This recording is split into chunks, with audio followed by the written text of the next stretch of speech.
Nou ja, as deel van Wêreld-waterdag het ons vandag hier 'n heerlike gesprek met Dr. Chris van Straten, die Global Health Advisor van International SOS. En ons gaan gesels spesifiek oor watergesondheid in Suid-Afrika, siektes wat uit water uitkom. Ons kan dalk 'n bietjie verder gesels oor, ek weet, aardverwarming wat 'n groot invloed op watervoorsiening in Suid-Afrika het. En ons praat spesifiek ook 'n bietjie oor die cholera-gevalle wat in Suid-Afrika aangemeld is. Good morning, Chris. Good morning, Pierre. It's lovely having you in the studio again. Fantastic to be back, Jennifer. Thanks so much. Yes, now let's start with, there's so many things we can talk about. Let's start with International SOS. Where do you guys work? In what areas are you involved in? Right, so fantastic question. It is a global company. Initially started about 30 years ago by a French doctor, Pascal Rayherm, and his school friend, Arnold Weiss. And they were working in Singapore, supporting the embassies. And they realized that globally you had businesses and expats working in different parts of the world needing support with healthcare. Now you've got an expat from the UK or from South Africa in Jakarta and they have an emergency. Let's say you're having an asthma attack. And they realized that that expat wanted to speak to someone in their home language. They wanted to get medical support that was of a standard, that first world standard or of a developed world standard. And that business has grown into a formidable company that supports basically 2/3 of the Fortune 500 in their operations globally. So you guys are involved with big business as well. Yep. Supporting big business in ways like, for instance, figuring out the proper way to work with water. Yeah. Yeah. What exactly is your role at the company? Okay. So my title, by the way, I really think it should be truncated to just nerd. Just big nerd. I studied music first, by the way. I was a musician, studied through UNISA, Classical Year of Jazz at UCT. Then I studied medicine here in Pretoria. And that wasn't enough. I worked overseas for a long time, offshore Los Angeles, Mexico, ran a hospital in Papua New Guinea. And I also have a master's in science in global health from the University of Edinburgh. And that was very interesting. So it opened up the understanding of we're South Africans, and we're proudly South African, but we're part of this huge ecosystem called the Earth. And what happens in South Africa affects what happens in Papua New Guinea. Remember that old story of the butterfly effect? Yeah.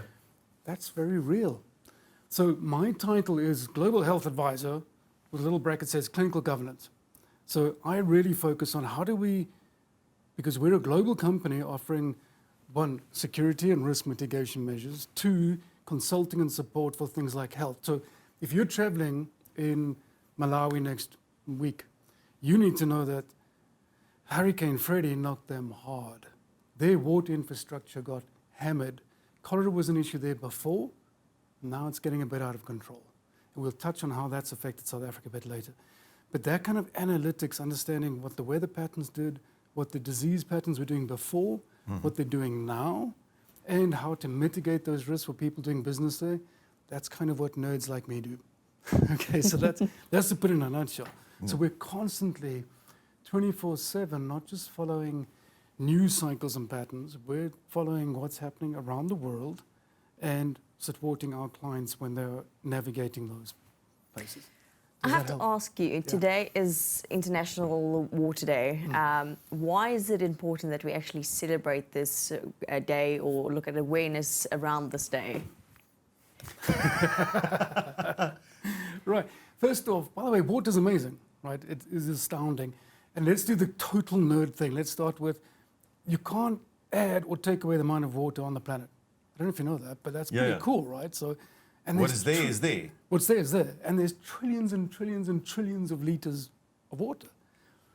Here's the issue though, 95%, that's a big number, that's a lot, is tied up in the ocean, it's salty, you can't drink it, you can't really use it. Only 5% usable. Well, of that, a small percentage is usable. My goodness. Oh, wow. And then the other thing is, remember earlier in your conversation you were talking about how much should we drink? Ask a nephrologist and go, you drink when you're thirsty. You have fantastically good kidneys and let them work. Because you do, by the way. And I hydrate mostly on coffee and tea. So water for our bodies is critical. Too little of it and you're dehydrated. You're going into kidney problems. Too much of it in the wrong place and you've drowned. Or you've got pulmonary edema, fluid in the lungs. That's if your heart's not pumping properly. Your kidneys have gone into failure. And then the other key thing, especially from a health perspective, is infectious diseases. So sanitation. We need clean drinking water. And we've known this. My Oma and Opa were lecturing me on this as a kid.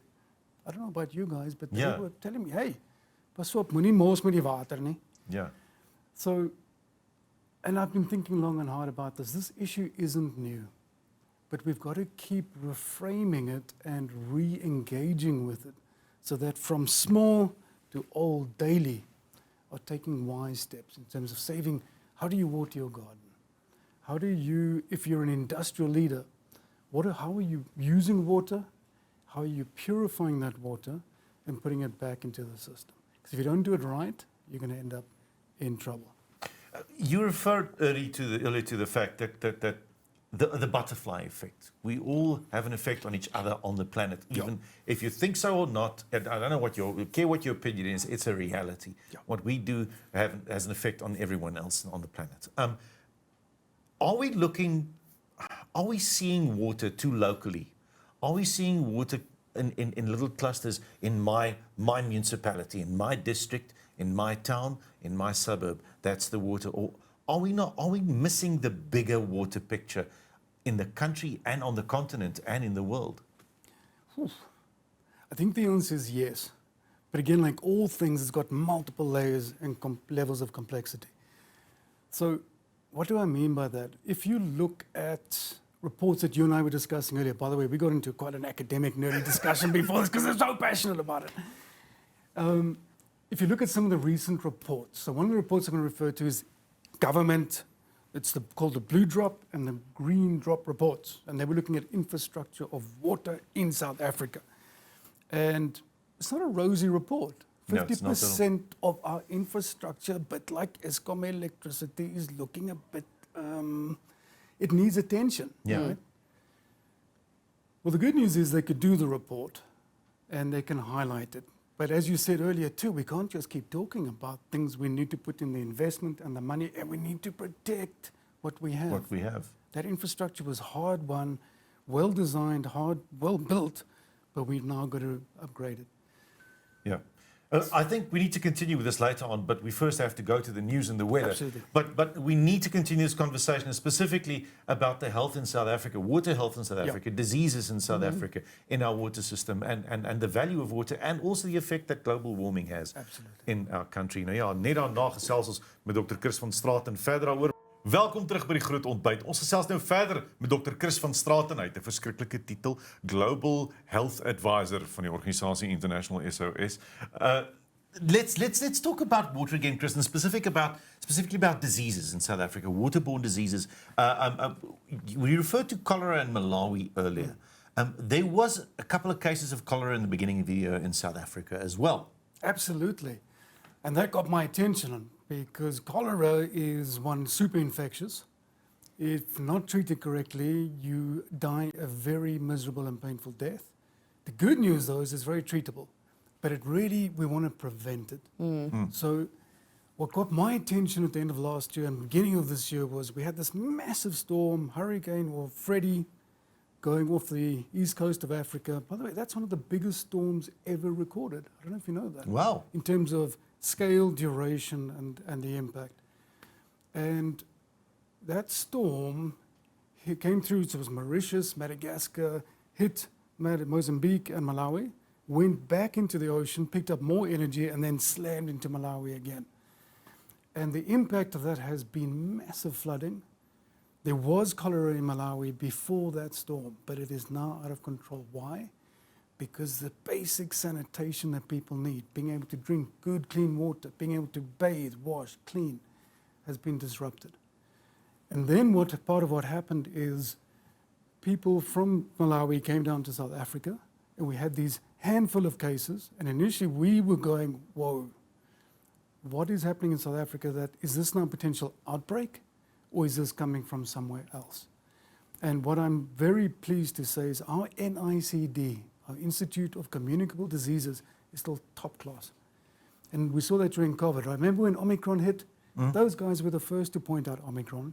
We then got penalized. And well, no, you can't travel because you were the source. We're not. We're the guys who just picked it up. Thank you. Yes, yes.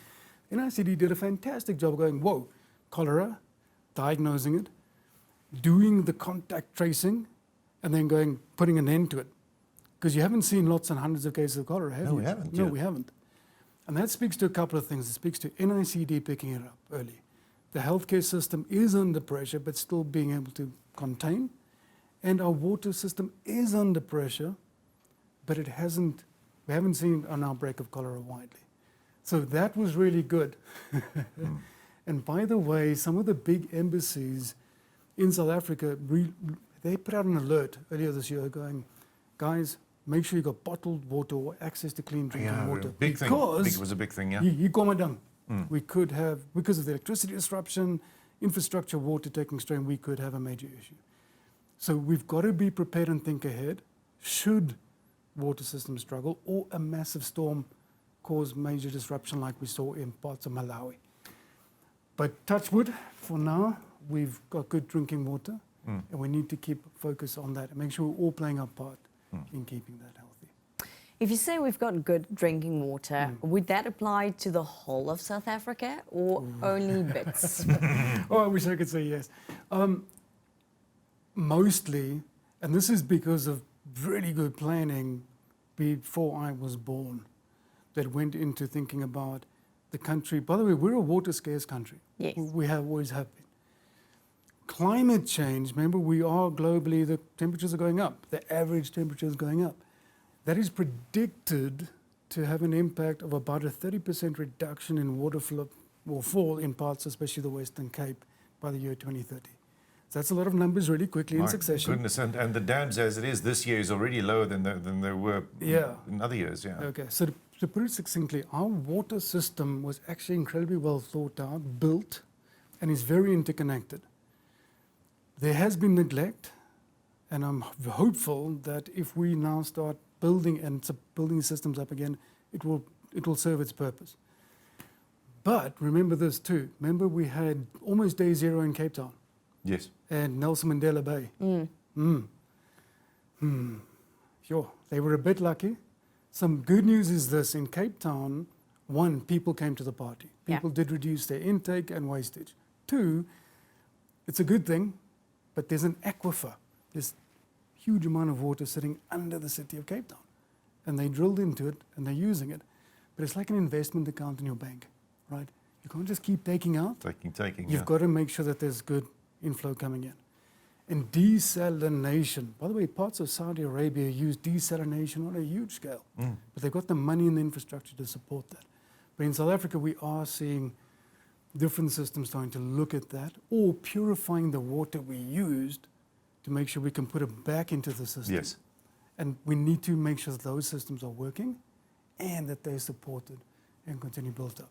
So getting back to your question, in some parts of South Africa, actually, we're doing pretty okay, and I'm still drinking the tap water. Okay. And that's important. I mean, if I seriously felt that I was at risk of picking up cholera, hepatitis A, typhoid from the tap water, I wouldn't drink it. But, so yeah, I think we're still good, but we need to make sure we stay good.